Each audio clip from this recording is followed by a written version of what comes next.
G'day, watch this. David Flint doesn't need any introduction. Jonesy doesn't either. But we spoke to Jonesy at... I had a busy day. My day started at 5:45 yesterday morning. And we got to... The Senate finished at 3 o'clock last night, and we killed off Julia's plan and the Greens' plan.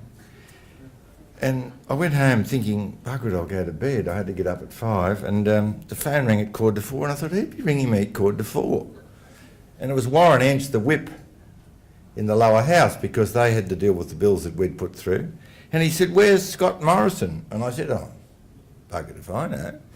But he stays with me, I'll duck down and see if he's here. So there he was, in bed.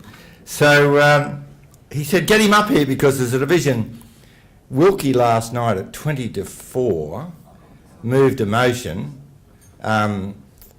without being dobbing them in too much. By that hour of the morning, a lot of people have sat around and had a couple of sherbets, but the independents had gone home.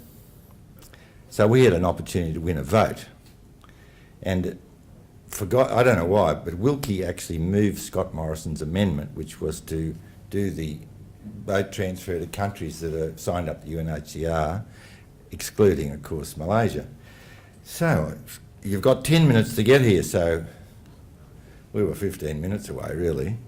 And so, come on, Scott, you can get dressed on the way up to Parliament, and so away we go. And at that hour of the morning, of course, we did get along a bit.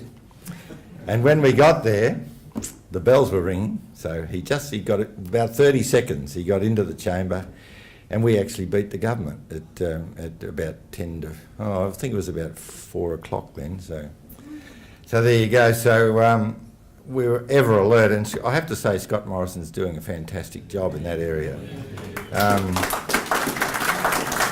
And of course, Scott was a great state director before that for New South Wales, I have to say. So.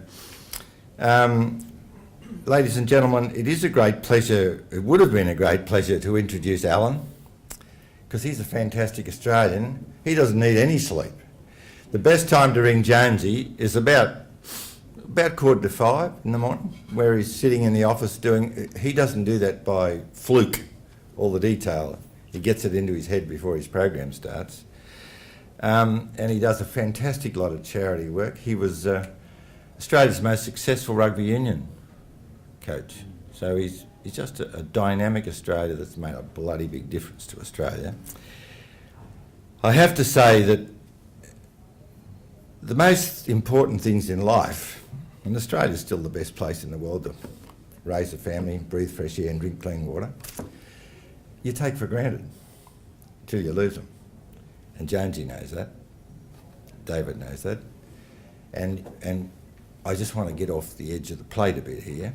You talked about defence, and I want to talk about sovereignty. Most people have a concept of sovereignty that involves an army, a navy and an air force. As you said, one of the jobs of government is to defend the country.